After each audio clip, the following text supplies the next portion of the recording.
Hello, j'espère que vous allez bien. Aujourd'hui, on se retrouve pour une vidéo un peu particulière puisque c'est la première de la chaîne et ça va être une vidéo. On va parler de gestion de compte, mais également de gestion de budget. Comment faire le distinguo entre les deux. Et comme vous avez pu le voir sur la miniature, gérer son compte c'est bien, mais gérer son budget c'est mieux.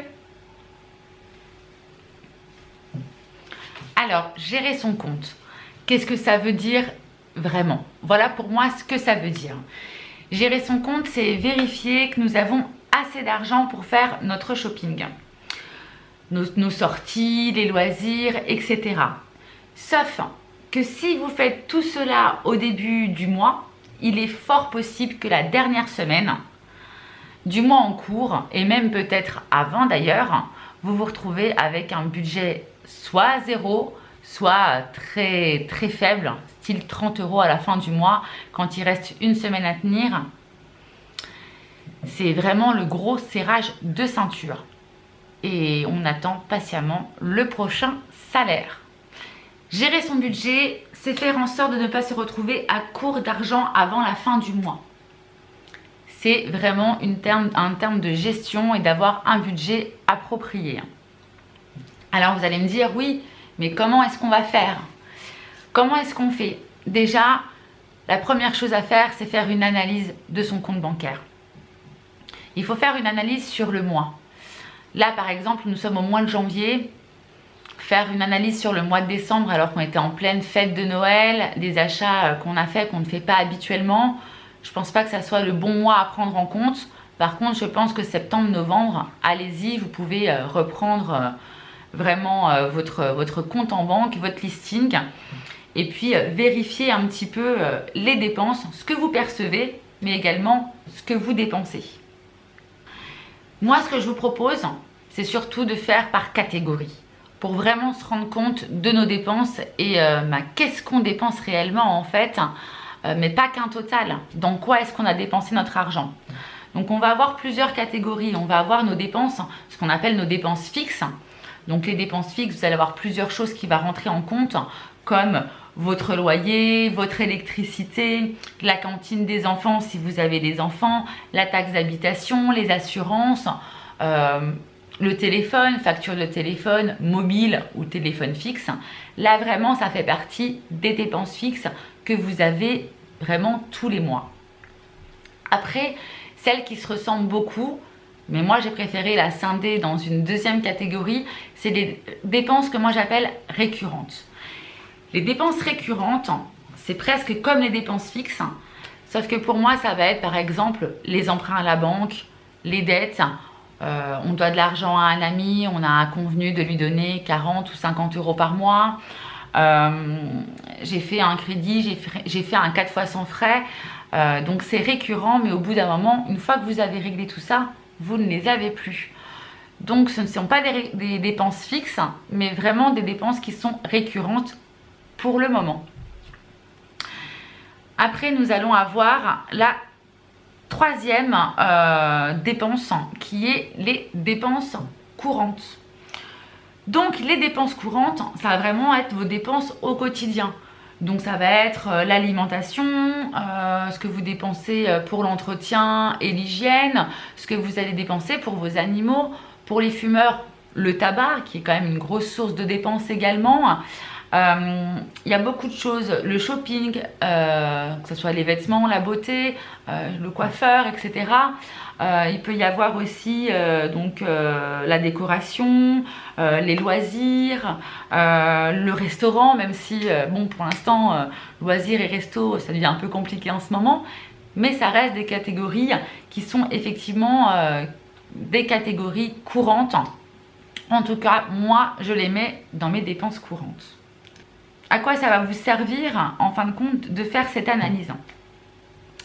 En fait, ça permet vraiment de prendre conscience. Ça permet de prendre conscience réellement à ces dépenses totales de votre foyer.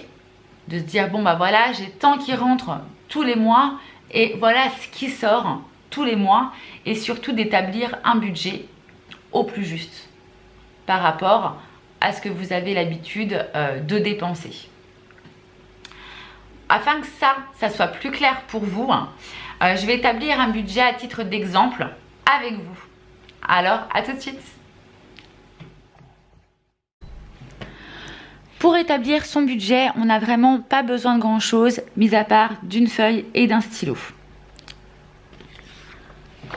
Voici comment ça se présente. Donc là, vous allez avoir salaire avec toutes vos rentrées d'argent. Alors ça peut être effectivement votre salaire, la CAF, des primes qui pourraient arriver. Vous avez vos dépenses fixes, le loyer, etc. Les dépenses courantes, comme je vous en ai parlé, les emprunts, les 3 fois sans frais, les crédits à la consommation. Et les dépenses courantes que vous retrouvez ici, donc alimentation, entretien, hygiène. Moi, j'ai fait ces catégories-là. Après, vous les adaptez, vous, comme bon vous semble et par rapport à vos dépenses réelles. Donc, par exemple, on va dire que le salaire, il va être, on va dire, de 1 500 €. Je vais peut-être pas prendre du rouge. Donc, on va dire que le salaire, il est de 1 500 €.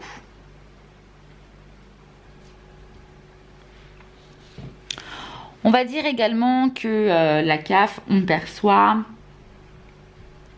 300 € et que ce mois-ci, bonne nouvelle, nous avons eu une prime de 300 €. Donc là, ça nous fait un total de 2 100 €. Voilà le salaire.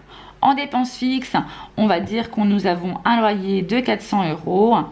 EDF 50 €, assurance 50 €, téléphone 50 €.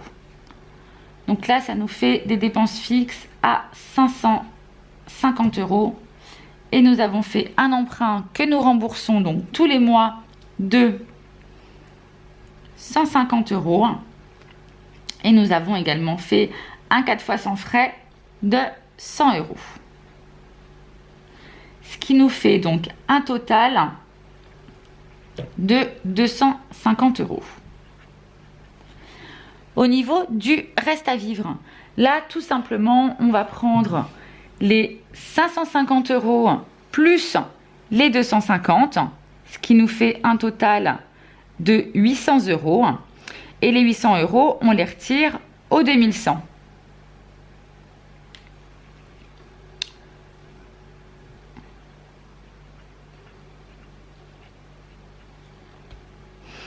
Donc voilà, là on arrive sur un reste à vivre à 1300 €. Et maintenant, avec ce reste à vivre, on va pouvoir commencer à travailler sur l'alimentation, l'entretien de ce qu'on a besoin en fin de compte chaque mois. Alimentation, on va dire que tous les mois, on en a pour environ 500 €. Entretien, hygiène, budget de 50 €. Animaux, 100 €. Budget beauté, 100 €. Bricots, 100 €. Restaurant, 100 €.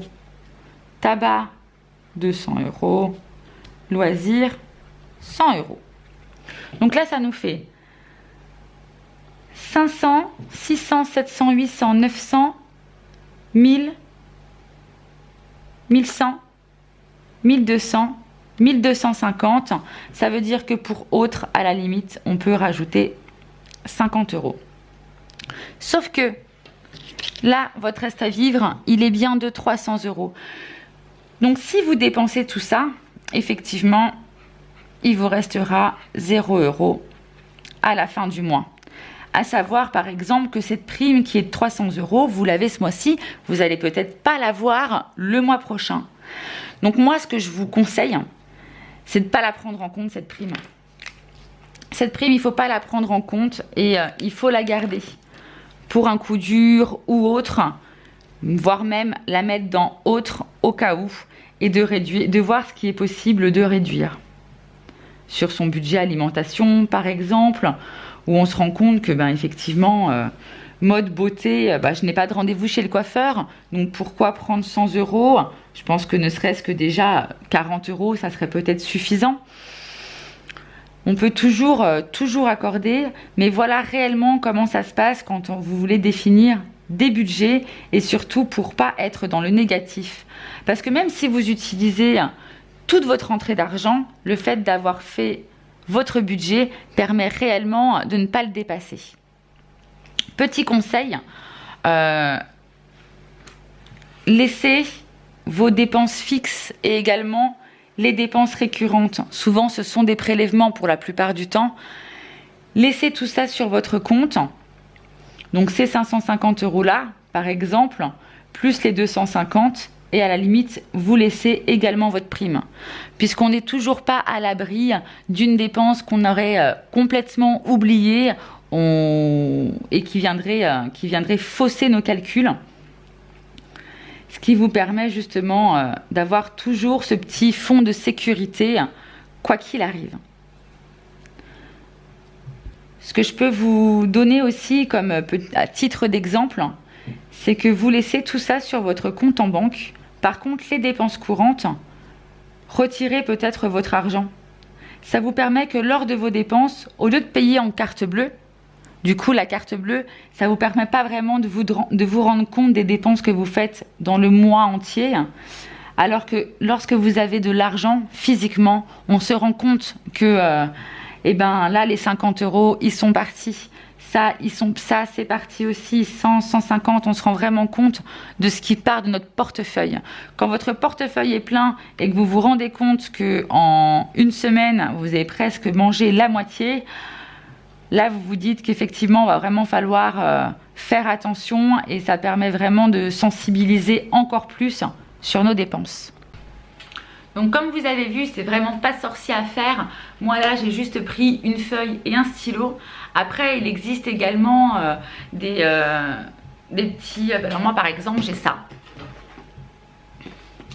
Mon agenda budget familial.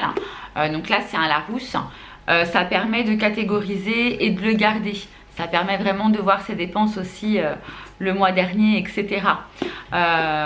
Vous pouvez retrouver des feuilles de budget mensuel également. Ça circule beaucoup sur Internet. Vous pouvez en retrouver sur YouTube également et les télécharger et les imprimer. Mais bon, comme quoi qu'une feuille, un stylo, ça fait tout à fait le job. Donc voilà. Après... moi, je vous en parle là aujourd'hui parce que je catégorisais beaucoup. Et le problème, c'est que avec le confinement, je me suis rendu compte que le fait de ne plus pouvoir sortir et d'aller uniquement en course, je réglais qu'en carte bleue, en carte bleue, en carte bleue. Et du coup, j'ai gardé ce pli-là. Dès que le confinement est arrivé, et je continuais à régler en carte bleue. Et puis, je me suis rendu compte que du coup... tous les mois, en gros, j'étais à zéro, mon salaire, etc. Je suis pas dans le négatif, mais par contre, toutes les rentrées d'argent étaient dépensées. Et le fait d'avoir établi et de vérifier sur les mois où est-ce que j'en étais, quelles étaient mes dépenses réelles, je me suis rendu compte que par exemple, mon budget alimentaire était énorme. Et puis c'est surtout que j'achetais, et alors que j'avais encore des réserves. Enfin, je suis restée pendant 2 mois sans acheter de pâtes et pourtant, je n'avais pas fait les réserves pour le confinement. Mais oui, il y avait pas mal de choses que j'ai et quand il y a des promos, on est incité à acheter, à acheter, à acheter. Et là, pareil, les produits d'entretien, le dessous de mon évier en est rempli. C'est inutile, je sais que j'en achète actuellement, c'est comme pour l'hygiène, les gels douche, etc. Quand on en a 5 qui attendent d'être utilisés, pourquoi en racheter? Oui, c'est une promotion, ça vaut le coup, mais des promotions, il y en aura encore. Ça ne sert à rien de se faire un stock, je pense, de 10 ou 15 gels douche, alors que peut-être que cette dépense-là, ça aurait pu être un épargne. À la fin du mois, l'argent que je n'ai pas dépensé, j'aurais pu l'épargner, par exemple, pour les personnes qui ont des dettes, etc. 50 € plus 50 € plus 50 €, et peut-être dans 6 mois ça fait 300 €. Et puis ça y est, l'emprunt ou la dette, elle est clôturée. Donc voilà, ce n'est pas de l'argent qui dort, c'est de l'argent qui vit, puisque l'épargne, ça sert toujours à quelque chose et c'est toujours une sécurité de se dire que bon, on a quand même un minimum d'argent de côté pour les coups durs, une machine à laver qui tombe en panne, un frigo, un réfrigérateur. Bon ben, si on avait mis ces 300 € là de côté, plutôt que de s'acheter des gels douche et avoir le frigo et surtout les produits d'entretien remplis, nos gels douche complètement remplis, les shampoings, etc. Ben, voilà. Donc il n'y a jamais de petites économies.